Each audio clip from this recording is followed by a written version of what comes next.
김다나 강사입니다. 네, 오늘 숙명여고 지금 설명의 시간을 마련했는데 학부모님들 참여해 주셔서 일단 감사하다고 말씀드리겠고요. 지금 예비고1 어머니들이 많으신 것 같아요. 이제 2학기 되면서 곧 중간고사, 기말고사 이렇게 보죠? 11월 초가 되면은 11월이 되면 이제 다 기말이 끝나는데, 그리고 나서 우리 아이가 어느 학교로 가면 좋을까?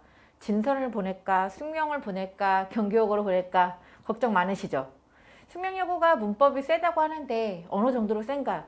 그런 것도 아마 많이 궁금하실 텐데, 오늘 설명해 들으시고서는 우리 아이한테 이 학교가 잘 맞겠구나, 혹은 조금 힘들 수도 있겠구나, 판단하셔서 좋은 결정 내리시길 바라겠습니다. 그러면 오늘 설명에 시작하도록 하겠습니다. 일단 순서 먼저 말씀드리면, 간단하게 이제 고등학교로 가야 되는데, 고등학교 영어는 중학교 영어랑 어떤 차이점이 있는지 간략하게 설명을 드릴 거고요. 그 다음에 숙명여고의 내신 분석해 드릴 거고, 내신 특징은 어떠한지, 그리고서는 이런 특징들을 기출문제를 통해 한번 살펴보도록 하겠습니다. 마지막으로 저희 예비고1 프로그램 설명해 드리고 마치도록 하겠습니다. 일단 중학교랑 고등학교 영어의 가장 큰 차이점이다 하면은 등급이라고 보시면 돼요. 등급인데요. 중학교 같은 경우는 절대평가죠. 고등학교는 상대평가입니다. 중학교 같은 경우에 이제 90점만 넘으면 다 A를 받을 수가 있는데, 한 학교에 평균적으로 30% 이상은 다 A를 받죠. 시험이 쉬운 학교 같은 경우에는 40%까지도 A가 나온다는 거죠. 시험이 이제 쉬워지니까 90점 이상이면 90점이나 91점이나 100점이나 똑같이 다 A를 받잖아요. 그래서 뭐 A라는 등급만 받아도 그냥 잘했구나, 괜찮다 이렇게 생각을 하시죠. 그런데 이제 고등학교 올라가게 되면 판이 완전히 바뀝니다. 1등급은 5, 6, 4%밖에 안 돼요. 그래서 전체 전교생이 300명이라고 했을 때 전교 등수 12등까지만 1등급을 받을 수 있는 거고, 13등만 돼도 2등급으로 떨어지는 거죠. 그리고 11%까지가 2등급, 3%까지가 3등급이 23%까지, 4등급이 40%까지, 누적 등급, 누적 퍼센트 40%까지라고 보시면 되겠습니다. 그래서 아까 말씀드렸죠. 처음에 중학교 같은 건 이제 문제가 쉬워지면은 40%까지가 A가 받는데, 지금 정말 간당간당하게 우리 아이가 90점이 돼서 40% 딱 들어갔어. 고등학교 가면은 A가 아니라 4등급으로 떨어질 수가 있다는 거죠. 처음 1학기 중간고사를 보고 나서 정말로다가 이제 멘붕 오는 학생이 되게 많아요. 나는 분명히 중학교 때 그냥 착신하게 암기만 하고 그냥 뭐 학원에서 내신 준비도 안 하고 그냥 혼자서 했는데도 A등급이 나왔었고, 100점도 많이 맞아봤고, 그리고 뭐 틀려봤자 한두 문제 항상 95점을 유지를 했었는데, 갑자기 고등학교 가서 3등급, 4등급, 솔직히 3등급도 되게 힘들거든요. 4등급 이상으로 떨어지니까 이건 뭘까? 도대체 뭐가 잘못된 걸까? 그때부터 이제 아이들이 깜짝깜짝 놀라고 현타가 오는 거죠. 지금 보시면 아시겠지만 똑같이 다 중학교 때 1등급을 받았던 학생들끼리 경쟁을 하다 보니까 중학교 때 A등급을 받았다고 해도 1, 2등급이 보장되는 건 아니다. 일단 그 어머니들 아셔야 돼요. 그럼 똑같이 우리 A를 받는 애들 중에서 어떻게 해야지 잘 되는가? 학교별에 맞춰서 시험 대비 전략을 세우고 공부를 해야겠죠. 일단 등급이 달라질 수 있다는 거 먼저 말씀드릴게요. 그리고 중학교 영어랑 고등학교 영어의 또 가장 큰 차이점이 뭐냐? 갑자기 시험 범위량이 확 늘어난다는 겁니다. 중학교 때 보통 일반적으로다가 중간고사, 기말고사 한 이제 시험 볼 때마다 보통 교과서 2개씩 들어가죠. 교과서 2개가 들어가고 학교에서 추가 프린트라고 나오는 게 이제 문법 프린트 한 이제 서너 장 몇 개 나오고, 그리고 영영어휘 나오고, 맞죠? 여기까지 나오는 학교들이 대부분이고, 조금 더 공부를 시킨다, 조금 더 시험 범위가 추가가 된다라고 한다면 more reading이라고 해서 독해가 조금 더 추가가 되어지는 뭐 이 정도라고 보시면 될 것 같아요. 중학교 때는 이 정도였다가 이제 고등학교 올라가게 되면은 갑자기 이제 교과서 2과는 똑같죠? 근데 모의고사가 이제 들어가는 학교도 있고, 거기다 또 부교재가 또 들어가죠. 부교재라고 했을 때는 이제 뭐 사설 시중에 있는 문제집들 그런 것들이 들어가기도 하고, 원서 같은 거에서 들어가기도 하고, 숙명여고 같은 경우에도 이번 기말에 영시가 좀 짧게 들어갔었거든요. 작년 2학기 기말고사 때도 그때도 갑자기 제목이 안 나는데, 그때도 원서 조금 많이는 아니고 한두 장 정도 조금 이제 들어갔었어요, 소설이. 그래서 이렇게 교과서 이외에도 추가적으로다가 다른 자료들이 들어간다 생각하시면 되겠습니다. 그랬을 때 일단 교과서만 봐도 양이 확 늘어나거든요. 중학교 교과서 본문의 양과 고등학교 교과서 본문의 길이는 2배 정도 된다고 보시면 돼요. 그래서 아이들이 심적으로 느끼기에 교과서는 2과인데 마치 4과와 같은, 갑자기 1학기 중간고사와 기말고사를 한꺼번에 공부할 것 같은 교과서만 따졌을 때도 그런 느낌이 들어지고, 그 밖에 모의고사랑 부교재 이 지문들을 합치면 시험 범위가 적은 학교들은 모의고사 지문 한 35개, 30개 이상 정도, 그리고 시험 범위가 많은 학교들은 50개 이상까지도 그렇게도 된다라고 보시면 됩니다. 그러니까 중학교 때 이렇게 공부하다가 갑자기 막 늘어나니까 영어만 늘어나겠어요? 수학, 과학, 다른 과목도 다 더 많아지고 어려워지겠죠. 그래서 미리 준비를 하지 않으면 고등학교 가서 정말로 너무 힘들다라는 거, 지금 남은 시간 동안 잘 대비를 해서 고등학교 때 좋은 결과를 얻을 수 있도록 그렇게 하시는 게 좋을 것 같습니다. 그리고 또 이제 중학교랑 고등학교 영어에서 시험 문제 중에서 가장 큰 특징을 보이는 거, 어휘 문제도 그렇긴 하지만 이제 서술형이에요, 서술형. 중학교 같은 경우에는 이제 이 문법 사항에 대해서 단순히 잘 알고 있는가, 그런 것들을 많이 물어보거든요. 들어보셨죠? 범위가 있어서, 항상 시험 범위에 범위가 있어서 이것들을 잘 아는가, 문법 문제도 그렇게 나오고 그런 것들을 이용한 영작이 출제가 되어지죠. 근데 고등학교 같은 경우는 이제 등급을 가르는 엄청나게 어려운 서술형들이 많이 되어지는데, 문법이랑 어휘랑 정말로다가 이 아이가 실력이 있는지 그런 것들을 묻는 문제가 많이 출제가 되어진다, 이렇게 생각하시면 되겠습니다. 대략적으로 이제 중학교보다는 어쨌든 무언가가 엄청나게 업그레이드 되는구나, 그런 거 느껴지시죠? 고등학교 영어는 정말 만만치가 않다라는 거 한 번 더 말씀을 드릴게요. 그러면 이제 숙명여고, 오늘의 포인트인 숙명여고는 어떻게 출제가 되어지는가 말씀을 드리도록 하겠습니다. 일단 시험 범위 먼저 말씀을 드리면, 숙명여고 같은 경우에는 교과서 YBM 하나를 쓰고 있고요. 항상 2과씩 들어갑니다. 아까 말씀드렸죠? 고등학교 2과씩 들어간다고? 2개가씩 들어가고요. 그리고 숙명여고는 모의고사가 한 회분이 들어갑니다. 고등학교 1학년 그냥 모의고사 한 회분 들어간다라고 보시면 되고요. 이제 이게 중요한데, 학교에서 업버 프린트가 나와요. 숙명여고 같은 경우에는 고등학교 중에서 가장 중학교스러운 문제를 낸다? 어떻게 얘기해야 되지? 중학교의 공부 방법이 통하는 학교? 그렇게 말씀을 드릴게요. 우리 중학교 때 공부 어떻게 해요? 달달달달 암기를 많이 하죠. 아이들이 교과서 다 외우고 학교 프린트 외우고 다 되죠. 변형이 심한 학교들은 그게 안 통하거든요. 진선여고나 경기여고 같은 경우에는 암기가 거의 통하지 않기 때문에 본인이 실력을 많이 쌓아야 된다, 그렇게 말씀을 드린다면, 숙명여고는 암기가 통하는 학교, 중학교 때 성실함이 통하는 학교다, 그렇게 말씀을 드릴게요. 학교에서 업버 프린트가 나오는데 이제 교과서에 나오는 핵심 문법 사항들이 정리되어져 있어요. 고등학교도 마찬가지로 교과서마다 주요 핵심 어법이 들어있거든요. 문법 사항이 그래머 포인트라고 해서 들어있는데, 보통 일반 학교는 그걸 다 무시해요. 전체 어법이 시험 범위에 들어가기 때문에 크게 그렇게 따지지 않는데, 숙명여고 같은 경우에는 교과서에 되게 충실한 학교, 교과서에서 말하는 어법 포인트들이 어법 프린트로 다 나옵니다. 나오고 거기다가 관련된 어법 사항에 대해서 밑에 선생님들이 모의고사 지문을 이렇게 또 넣어주세요. 이거는 별개죠. 관련된 어법이 들어가 있는 모의고사 지문 넣어주시는데, 그 지문들을 정말 꼼꼼하게 잘 공부해야 된다는 거. 학교에 나온 프린트가 굉장히 중요하다 말씀을 드리겠습니다. 얘가 나오고요. 그리고 또 하나, 숙명여고는 이제 단어장이 있는데 어휘집이 이제 있죠, 따로. 거기서 또 문제가 또 어마어마하게 출제가 되어지는데, EBS 레스큐를 쓰고 있습니다. 레스큐 어휘장을 쓰고 있고, 저희도 이제 방학 때 그래서 특강 같은 거 할 때 아이들한테 이번 여름방학 때 썼거든요. 고등학교 때 올라갈 핵심 이제 단어들이 들어져 있고, 이왕이면은 이 대치권에서 쓰는 학교들의 어휘장을 쓰는 게 좋을 것 같아서 이거를 교재로다가 아이들한테 공부를 시켰습니다. 레스큐가 한 과당 40개의 어휘가 들어있는데 보통 시험 범위가 12단원 정도 된다 보시면 돼요. 올해 같은 경우 중간고사가 1부터 12단원까지였고요. 기말고사는 13부터 25였거든요. 그러니까 12가지 들어간다. 그러면 기본적으로 봤을 때 표제어만 따져도 480개죠. 표제어만 480개인데 거기서 끝나는 게 아니라 동의어, 반의어, 그것도 다 무조건 다 암기해야 되는 거고, 예문까지도 공부를 해야지만 숙명여고 어법 문제, 어휘 문제에서 좋은 점수를 받을 수 있다, 그렇게 생각하시면 돼요. 참 힘들죠. 기본적인 어휘가 너무 많은데 동의어, 반의어는 물론이고 예문까지도. 이따가 기출문제만 보시면 아 저거를 시켜야 되나 말아야 되나 아마 고민이 많이 드실 겁니다. 우리 아이가 기본적으로 어휘가 좀 잘 되어져 있다. 굉장히 유리하다라고 말씀을 드릴게요. 시험 문제집 봐보시면 1학기 때 중간고사에는 객관식이 24문항, 서술형이 8문항 출제가 되었고요. 기말고사 마찬가지 객관식이 조금 늘었죠. 27문항, 서술형이 8문제 이렇게 출제가 되었습니다.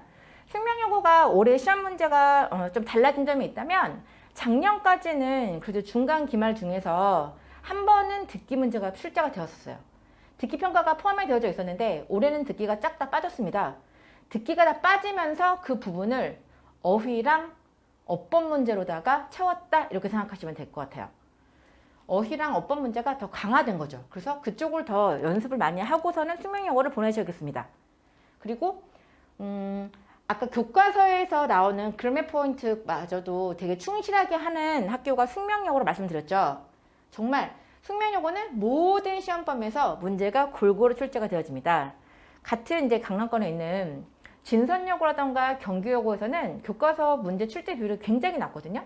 2문제, 3문제밖에 안 나와요. 그래서 정말 교과서는 그냥 형식적으로다가 들어가는 그 정도 2-3문제밖에 안 나오는데 숙명여고는 교과서에서 10문제 이상이 출제가 되는지는 교과서마저도 꼼꼼하게 공부를 해야 되는 학교다. 이렇게 보시면 되겠습니다. 대답 봐보시면 정리를 했는데 교과서 같은 경우에 지금 총 13문제 정도 출제가 되었었고 모의고사에서 6문제 오히려 교과서가 더 많이 나오죠. 그리고 문법 프린트에서도 문제가 굉장히 많이 나옵니다. 아까 말씀드렸죠. 교과서에 나오는 핵심 사항들을 문법 프린트로 따로 주시고 여기에 모의고사 질문이 들어간다라는 거. 이 정도가 출제가 되어지고 그리고 단어장에서 7문제가 출제가 되었고요. 그 다음에 이번에 영시 들어갔다고 말씀드렸죠. 거기서 2문제 이렇게 출제가 되었다라고 보시면 되겠습니다. 가장 어렵게 나오는 건 어휘예요. 어휘.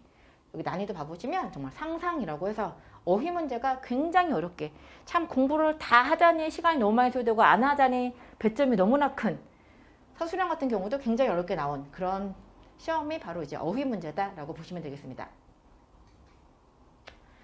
숙명여고의 내신 특징을 조금 더 정리를 해드린다면 일단 어휘 같은 경우에는 동의어, 반의어, 예문까지 아까 말씀드렸죠. 모든 범위를 다 꼼꼼하게 공부를 해야 되는 거죠. 그게 숙명여고에서는 어휘가 굉장히 중요하다는 거. 독해 문제 같은 경우에는 쉬워요. 어렵지 않아요. 보통 이제 진선여고라던가 이런 데는 독해 문제도 내용일치 문제가 요즘에 굉장히 까다롭게 나오고 있거든요. 논리 추론이 좀 많이 강화되어지는. 근데 숙명여고 같은 경우에는 독해는 그냥 평이한 수준이다 보시면 될 것 같아요. 변형도 거의 없고 변형이 있다고 해도 별반 차이가 없는 변형 같지 않은 그런 정도의 변형이 있다라고 말씀드리겠습니다. 그 다음에 이제 문제가 있는데 객관식 문항에서 그러니까 어법상 틀린 걸 고르시오. 여기까지만 나면 참 좋은데 이따 보여드릴 건데요. 어법상, 맥락상 오류를 모두 골라라 라는 문제가 나오는데 굉장히 어렵습니다. 난이도가 매우 높게 출제가 되어진다는 거. 맥락상은 도대체 무엇일까요? 어법은 문법이죠. 맥락상이라는 것은 어휘를 얘기하는 거예요. 어휘. 그래서 어휘 문제랑 어법 문제, 문법 문제가 서로 복합적으로 이어진 문제가 한꺼번에 나온다. 이렇게 생각하시면 되겠습니다. 서답형은 총 8문항인데요. 그냥 2문항 정도는 단순하게 그냥 교과서에 나왔던 혹은 이번에 핵심 문법 사항이었던 그런 문법을 이용한 영작 문제 그게 출제가 되어지고 있고 나머지는 이제 문법 오류를 찾아서 고치라던가 어휘 문제가 나옵니다. 다 보여드리도록 하겠습니다. 다시 한번 말씀드리지만 숙명여고는 암기가 반드시 필요하고 통하는 학교다. 성실한 학생들이 성공할 수 있는 좋은 성적 얻을 수 있는 학교가 바로 숙명여고다라고 보시면 될 것 같아요. 그래서 우리 아이가 조금 영어를 늦게 시작해서 실력은 또 그래도 문법은 몇 번 했는데 막 그렇게 막 감이 뛰어나다던가 그런 건 없어. 그런데 성실해, 엄청 성실해 라고 하시면 숙명 보내시면 돼요. 정말 학교 프린트고 교과서고 달달달달 암기할 수 있고 충분하게 그거에 대해서 공부할 수 있는 끈기가 있는 학생이다. 무조건 숙명여고로 보내시면 되겠습니다. 그럼 이제 숙명여고 내신 기출문제를 보실 텐데요. 일단 어법 문제 스타일을 말씀을 드리면 이제 어법 문제가 굉장히 어렵다고 말씀드렸죠. 이렇게 각각의 문장을 줘요. 각각의 문장을 주고서는 틀린 문장의 개수가 몇 개냐. 숙명여고는 문법이 어려운 문법 문제가 어려운 것 중 하나가 모두 고르셔. 다. 몇 개냐, 모두 골라라, 모두 골라서 고쳐라. 숙명여 중 혹시 자녀분 두신 학부모님 계실까요? 숙명여 중도 그렇죠. 숙명여 중이 모두 고르쇼가 굉장히 많은 학교 중에 하나인데 그것이 그대로 이렇게 올라갔다? 학년이 그냥 올라가고 지문이 조금 더 어려워졌다? 이렇게 생각하시면 될 것 같아요. 그래서 숙명여중 출신 아이들이 숙명여고 가게 된다면은 중학교 때 맨날 봤던 이제 스타일의 시험이라서 고등학교 가서도 뭐 그냥 뭐 했던 거니까 할만하네 좀 이런 게 많이 나오고 그냥 다른 중학교에서 오는 아이들은 문제가 뭐 이래 뭐 다 모두 고르시오야 예, 이런 반응을 조금 보여요. 그래서 첫 중간고사에서 그런 것들을 많이 경험하진 않은 아이들이 실수가 많이 하는 학교가 또 숙명여고예요. 숙명여중 아이들은 많이 봤으니까 그냥 뭐 하던 대로 이렇게. 그래서 우리 아이가 숙명여중이다. 숙명여고 네 괜찮을 것 같습니다. 숙명여중에서 좋은 성적 얻었고 성실하다. 한번 네 숙명여고로다가 이렇게 보내보시는 거 어떨지 추천드리겠습니다. 그리고 이제 문장 또 밑줄 친 부분 다음에 틀린 문장의 개수를 골라라. 그 다음에 영작이 잘못된 거 이제 고르라. 어법 문제죠. 마찬가지로. 그리고 서술형인데요. 맥락 어법상 틀린 부분을 찾아서 이제 고쳐 써라. 어법 문제가 이렇게 출제가 되어지고 있습니다. 이제 하나 봐보자면 이제 이거죠. 단문을 주는 거죠. 주고서는 어법상 틀린 문장이 몇 개냐라고 했을 때 숙명여고는 기본 문법에 굉장히 충실한 학교거든요. 왜냐하면은 학교 교과서에 나오는 그래머 포인트를 살려서 시험 문제를 낸다. 교과서에 나온 문법상들까지도 꼼꼼하게 한다는 얘기는 정말 기본이 잘 되어졌는지 기본을 잘 아이가 알고 있는지 그거를 중요하게 생각하는 학교다. 이렇게 생각하시면 될 것 같아요. 지금 전체 지문이 하나, 둘, 셋, 넷, 다여 7개죠.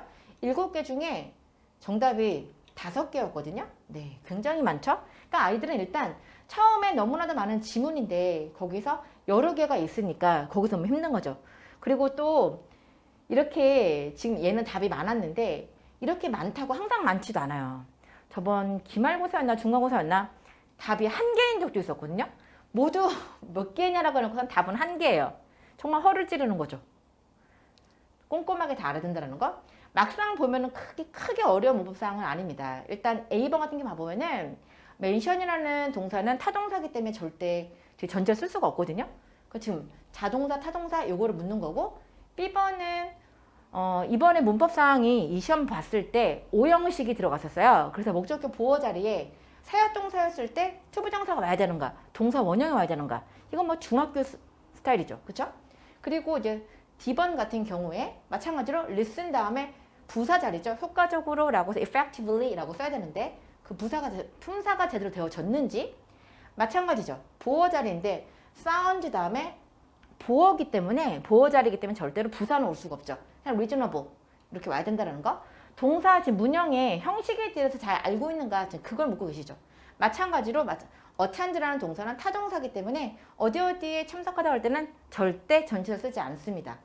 1형식부터 5형식까지 각각의 문형에 대해서 아이들이 잘 알고 있는지 특히 1형식 같은 경우에는 자동사, 타동사가 굉장히 중요하죠. 설명식이랑 같이. 그래서 자동사, 타동사였을 때 전치사가 필요한지 아닌지 그런 것들을 꼼꼼하게 지금 다 묻고 계신다라고 보시면 돼요.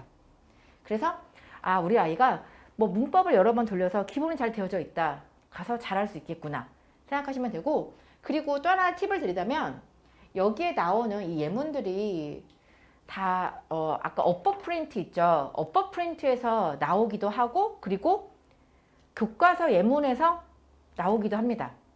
그래서 제가 아까 문법 실력은 조금 부족해도 성실한 학생들이 잘할 수 있다 말씀을 드린 게 예문들 이렇게 담은 예문들이 학교 프린트랑 교과서에 나오기 때문에 그거를 정말로 성실하게 정말 달달달달 암기하고 꾸준히 공부를 했다. 그러면은 네 충분히 다 풀어낼 수가 있다라고 설명을 드릴게요. 그래서 조금 실력이 부족해도 성실함이 다 커버가 되는 학교가 숙명여고다. 이렇게 정리하겠습니다. 그 다음 또 다른 이제 어법 문제 보여드릴게요. 이것도 보세요. 올바른 문장끼리 짝지어진 것은 몇 개인가 정말 미치죠. 그러니까 애들이 이런 문법 문제가 거의 10문제 정도 나오는데 다 모두 골라라, 모두 몇 개냐, 몇 개 여기에서 정말 미친다고 다 얘기하더라고요. 그놈의 몇 개, 막 이렇게 고등학교 애들이 얘기를 하는데 네, 이렇게 짝지어져서는 도대체 몇 개냐 그냥 스타일을 보여드릴게요. 똑같죠? 이것도 이번에는 이제 객관식으로 이렇게 나온 게 아니라 지문이에요. 모의고사 지문이었거든요. 모의고사 지문인데 이 문제가 지금 어법상 문맥상 어법도 봐야 되고 내용당 문맥도 봐야 되는 그런 문제였는데 지금 하나 말씀드리면 B번이 답이었거든요. 보면은 was unwilling to know about them 이라서 문법적으로는 오류가 하나도 없어요. 그런데 내용상 흐름을 보았을 때 여기서는 기꺼이 뭐뭐하다라고 해서 was willing to가 맞는 거였거든요. 이해되시죠? 문맥상이라는 것은 정말로다가 어휘 문제구나. 내용을 봤을 때 어색한 어휘까지 된다는 거. 그러니까 아이들이 너무 힘든 게 그냥 문법 문제면 문법만 따다다 보면 되는데 그게 아니라 내용까지 같이 봐야 되는 거. 그리고 또 문제는 또 모두 그러시잖아요. 몇 천치 몇 개인가 라고 했을 때 어휘가 몇 개고 문법으로 틀린 게 몇 개인지 그것도 모르는 거잖아요. 본인이 다 파악을 해야 되는 거라서 그래서 힘든 거죠. 모의고사에서 나왔었던 그런 문제입니다. 그래서 진짜 숙명여고 가려면 성실함도 도움이 되는데 기본적으로다가 문법은 정말로 진짜 다 완성하고 정말로 잘하고 가야겠구나 그렇게 생각하시면 돼요. 어휘 문제 그 다음 보여드릴게요. 숙명여고 어휘 굉장히 까다롭다고 말씀드렸죠. 어휘문 나오는 스타일인데요. 네, 동의어랑 반의어. 다음 문장 동의어 반의어 올바르게 이어진 것은 몇 개냐 이렇게 나오거든요. 다음과 같은 구조를 가진 관계를 가진 단어가 몇 개냐 보기를 준 다음에 그렇게 나오고 있고요. 영장 문제로다가도 마찬가지로다가 출제가 되어지고 특히 비슷하게 생긴 단어들 있죠. 혼동어들 그런 것도 나오고 있고 마찬가지로 또 두 번 잘못된 거를 골라라 그렇게 되어져 있고 그 다음에 이제 ABC 알맞은 거 고르시오라고 나오고 영자까지도 나오게 되어지죠. 어휘 문제 스타일입니다. 다양하게 출제하고 계시는데요. 하나 봐보시면 이거예요. 이거 동의어죠. 동의어. 여기 나오는 단어가 비슷한 거 어떤 거냐라고 했을 때 이랬을 때 아까 기본적으로다가 그냥 기본 표제어만 480개라고 말씀드렸죠. 거기다가 동반이어가 들어가고 예문 들어간다고 그냥 우리 아이가 어휘가 좀 잘 되어져 있어. 그러면 공부하는데 굉장히 편한 거죠.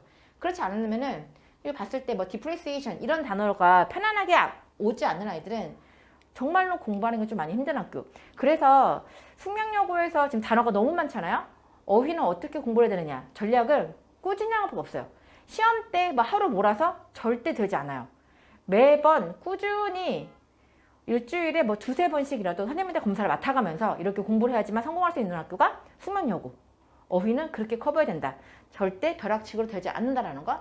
단어 시험 이제 봐보시면 수준을 보시면 그게 쉽지 않아요. 이번에 히드 이런 것도 아마 처음 보는 학생들 많을걸요. 옆에 자녀분이 계시면 너 여기서 아는 단어 뭐뭐뭐 있니? 한번 이렇게 풀어보라고 시키시면 좋을 것 같아요.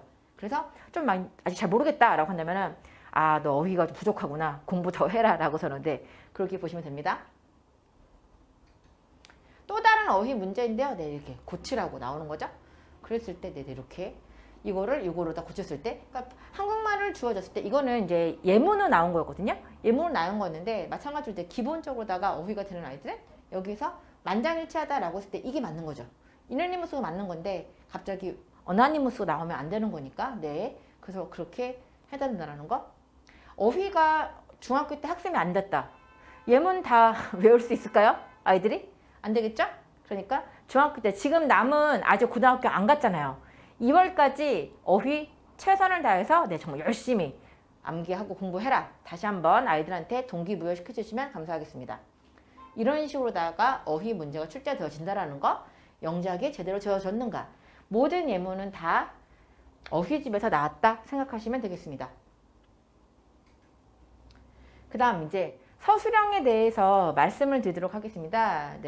서술형이 이제 굉장히 다양한 스타일 나오는데 숙명여고에서 서술형은 이제 어법은 이제 교과서 말씀드렸죠. 교과서의 핵심 어법 포인트 이거를 영작하게끔 단순 영작하게끔 두 문제는 그렇게 출제가 되어져요. 그리고 마찬가지로다가 모의고사 본문에서도 동사 굉장히 중요하죠.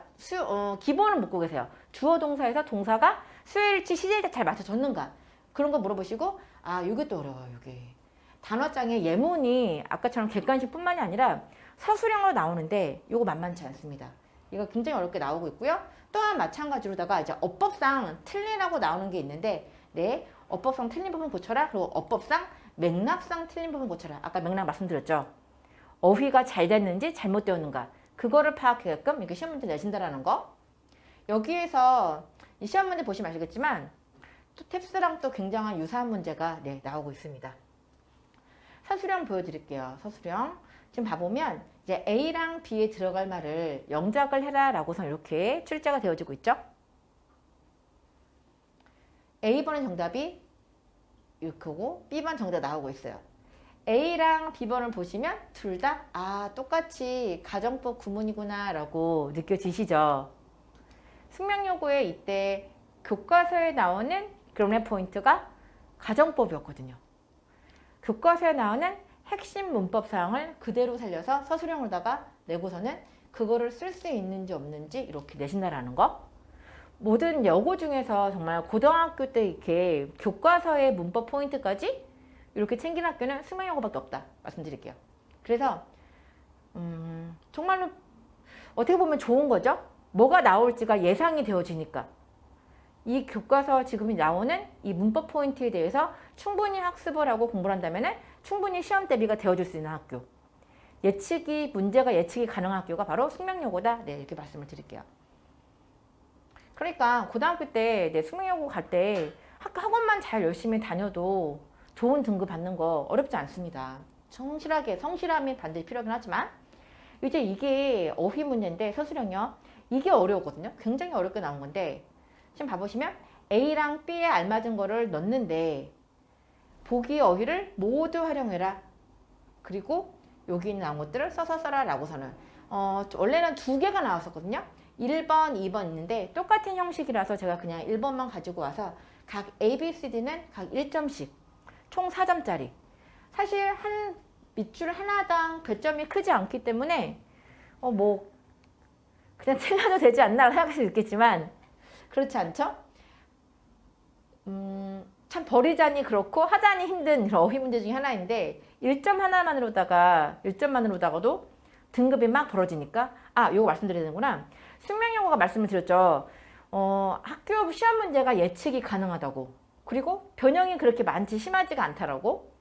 어법 문제가 너무 까다롭고 너무 어렵지만 프린트라던가 교과서에 나오는 핵심 문법 사항들은 딱 그런 뻔한 것들이 있거든요. 딱 들어간 포인트 것들.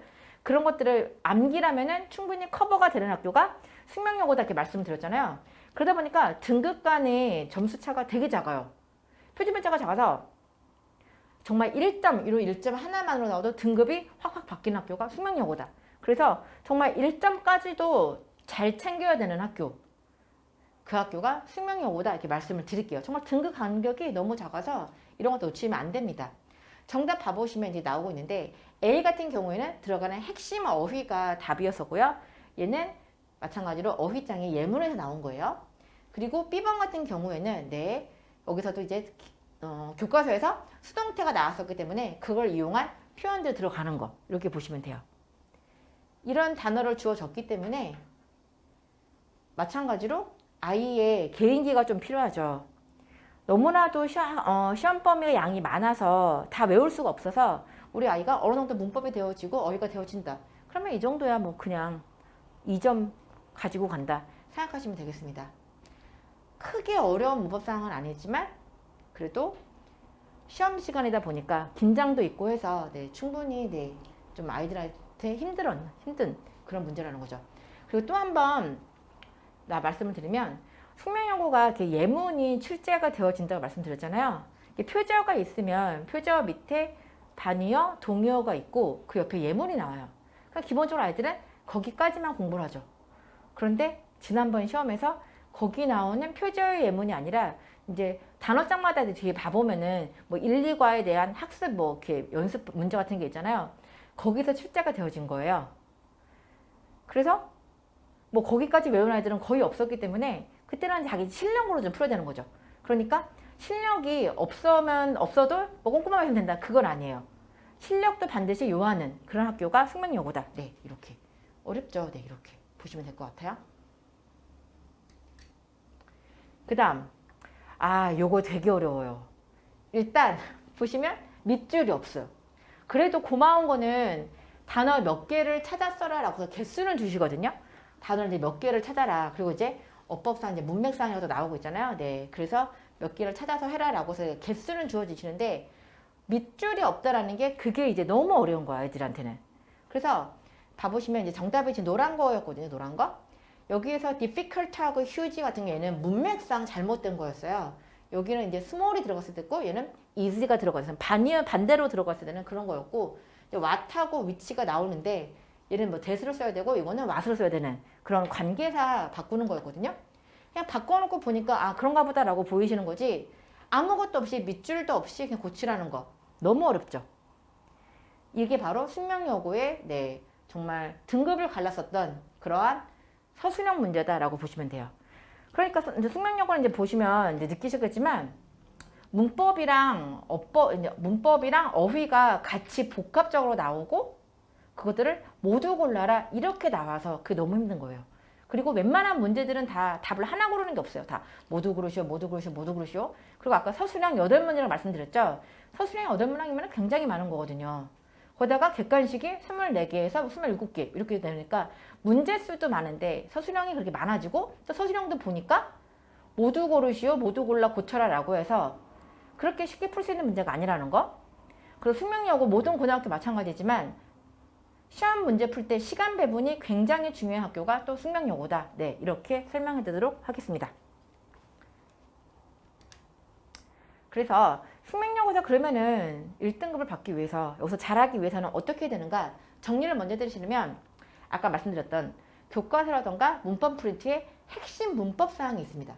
그 문법 사항들을 반드시 다 꼼꼼하게 변형 문제 다른 문제들 중학교식으로다가 관련된 문법 문제를 많이 풀어야 돼요. 그래서 그 문법에 대해서 100% 다 알고 가야 된다. 그렇게 말씀을 드릴 거고요. 그리고 그 나오는 예문들을 기본적으로다가 암기를 해야 된다. 교과서 중에서 핵심 포인트가 들어가는 그런 문장들 있죠. 그거는 반드시 암기를 해야 된다. 그 부분이 영작으로도 많은 출제가 되어지기 때문에 네, 암기는 필수다라고 말씀을 드릴게요. 그리고 모의고사 같은 경우는 이제 어법상 틀린 것을 이제 모두 고쳐라, 모두 골라라, 몇 개냐 이렇게 나오거든요. 모의고사는 이제 변형 문제가 많잖아요. 내용 문제 그런 것보다도 어법 변형 문제를 엄청 많이 풀어야 된다는 거. 그리고 이제 저희 학원에 오면은 항상 이제 빈칸 주고서는 여기 들어갈 거 쓰라고 이제 빈칸 채우기 자가 어법 부분을 많이 연습을 시키거든요. 그런 게 반드시 필요한 학교가 바로 숙명여고다. 그리고 그렇게 노력하면은 성과가 나오는 학교가 숙명여고다. 이렇게 말씀을 드릴게요. 어휘는 꾸준히 해야 된다는 거. 하루아침에 안 됩니다. 개수가 너무 많기 때문에 동의어, 반의어, 예문까지 정말 꾸준히 숙명여고 저희 학원 같은 경우도 담당 선생님께서 아이들을 항상 이렇게 중간에 어휘 체크를 하세요. 왜냐면은 일주일에 한 번 수업이기 때문에 그때 일주일에 왔을 때 뭐 공부했니? 라고 했을 때 아니 못했어요. 뭐 다른 것 때문에 못했어요. 라고 했을 때 그걸 체크업하기 너무 힘들잖아요. 그리고 아이들 너무 힘들고 막 이만큼 되는 어휘량을 언제 그걸 다 전날 공부를 해서 옵니까? 숙제도 있는데.